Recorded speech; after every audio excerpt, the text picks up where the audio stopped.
उमर अब्दुल्ला ने करनाह सेक्टर में line of control पर दरियाए कृष्ण गंगा पर एक अवामी जलसे से खिताब करते हुए हिंद पाक क़यादत से मुतालबा किया कि दोनों मुल्कों की क़यादत को आपस में बातचीत का अमल शुरू करना चाहिए।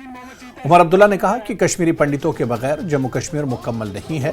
उमर अब्दुल्ला ने न्यूज़ 18 JKLH के नुमाइंदे याहिया सुल्तान के साथ कृष्ण गंगा के किनारे खुसूसी बातचीत की और PDP पर इल्ज़ाम आयद करते हुए कहा कि जम्मू कश्मीर में BJP को एंट्री देकर जम्मू कश्मीर को तबाह कर दिया। उमर अब्दुल्ला ने मरकज़ी हुकूमत से कहा कि लाइन ऑफ कंट्रोल पर लोगों के लिए क्रॉसिंग यूनिट खोल देने चाहिए ताकि आर पार लोग रिश्तेदारों से मिल सकें।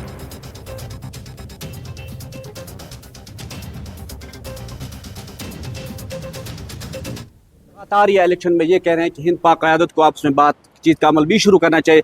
उमर साहब, हिंद पाक क़यादत को दरियाई किशन गंगा के किनारे आप क्या पैगाम देना चाहते हैं ताकि कश्मीरी जो है वो अमन के माहौल में सांस ले सकें? मैं तो दोस्ती और अमन का ही पैगाम देना चाहूँगा। मैं और किसी के अल्फाज यहाँ नहीं दोहराऊँगा। इस मुल्क के साबका वज़ीर आज़म जिनको इसी BJP की हुकूमत ने भारत रत्न से नवाजा, अटल बिहारी वाजपेयी साहब, उन्होंने क्या कहा हम दोस्त बदल सकते हैं, पड़ोसी बदल नहीं सकते। दरिया के पार जो है ये हमारा पड़ोसी मुल्क है। आप इस मुल्क को जो है यहाँ से उठा के कोई और मुल्क यहाँ बसा नहीं सकते हो। आखिरकार इन्हीं के साथ रहना है तो क्यों ना दोस्ती से रहें। यहाँ कई सारे ऐसे ख़ानदान हैं जो है जिनके दो हिस्से हैं, एक हिस्सा यहाँ है, एक हिस्सा वहाँ है। बाप अगर यहाँ है, बेटा यहाँ है। बाप अगर यहाँ है, बेटी यहाँ है। भाई अगर यहाँ है, बहन वहाँ है।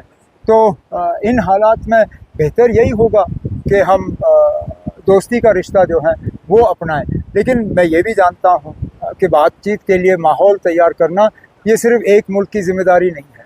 इसमें दोनों मुल्कों को अपना रोल जो है अदा करना होगा।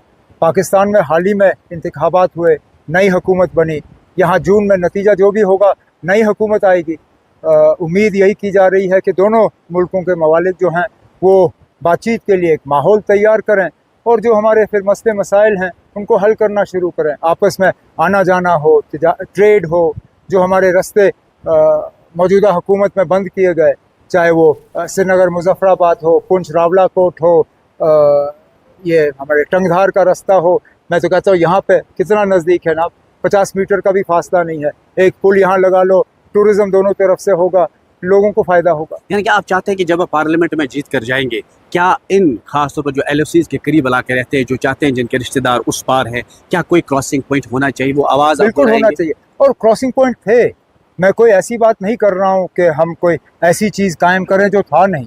क्रॉसिंग पॉइंट अटल बिहारी वाजपेयी साहब ने हमें दिए। Crossing point doctor Manmohan Singh साहब ने उनको और ज़्यादा मजबूत किया। ये इसी दौरे हुकूमत में जो है वो क्रॉसिंग पॉइंट बंद हुए। अगर बंद हो सकते थे तो खुल भी सकते हैं और उम्मीद की जाती है कि वो खोली जाएगी। कि जो मैंने अभी भी आपसे एक बात कही थी कि जो माइग्रेंट लोग हैं वो चाहते हैं कि नेशनल कॉन्फ्रेंस हमसे कैसे वोट मांगेगी, क्या हमारे माइग्रेंट कॉलोनीज़ में आ जाएंगे, क्योंकि वो चाहते हैं कि फिर से वो फूल खिले जो यहाँ पर होता था खासतौर पर हिंदुस्तान या जम्मू कश्मीर जो पंडितों के वक्त अधूरा है। उसके लिए आप क्या कहें? अब मैं तो उनसे यही गुजारिश करूँगा कि ज़रा देखें हमने क्या किया था और मौजूदा हुकूमत ने उनके लिए क्या किया। 10 साल जो UPA की हुकूमत रही डॉक्टर मनमोहन सिंह के बाद, और उसके बाद 10 साल जो NDA BJP की हुकूमत रही नरेंद्र मोदी साहब के निगरानी में, देखें फ़ायदा किसको हुआ, नुकसान किसको हुआ। मैं तो ये कहूँगा कि दोबारा जो टारगेटेड किलिंग्स का सिलसिला शुरू हुआ वो इस दौर में शुरू हुआ। इनको इनके कैंपों में बंद करके गेटों पे ताला लगाना वो इनके दौर में हुआ। इनके जो यहाँ पे रिहैबिलिटेशन करके नौकरी देने का स्कीम जो है वो ख़तरा में पड़ा इनके दौर में। इनके लिए कुछ नहीं हुआ ना, माँ सिवाय इनके लिए जो है BJP ने बातें ज़रूर की, इनके वोट हासिल किए, इनको एक्सप्लॉइट किया, लेकिन इनको फ़ायदा ज़रा सा भी नहीं पहुँचाया। मेरे साथी जो हैं वो मुकम्मल कोशिश कर रहे हैं कि इनके पास पहुँचें, जहाँ जहाँ इनके कैंप्स हैं, जहाँ जहाँ ये रह रहे हैं। इसी पैगाम के साथ कि इस बार हमें एक मौका दें कि हम दोबारा से इनकी नुमाइंदगी करें और इनके मसले हल करें, क्योंकि जैसे आपने कहा जम्मू कश्मीर जो है, हमारी कश्मीरियत जो है वो अधूरी है और हमारी कश्मीरियत को जो है ज़ख्म पहुंचा, नुकसान पहुंचा जब उनको यहाँ से जाना पड़ा। हम चाहते हैं कि वो दोबारा आएँ, अपने घरों में बसें और यहाँ जो है उसी तरह की ज़िंदगी जो है बस करें जिस तरह 1987-88 से पहले कर रहे थे।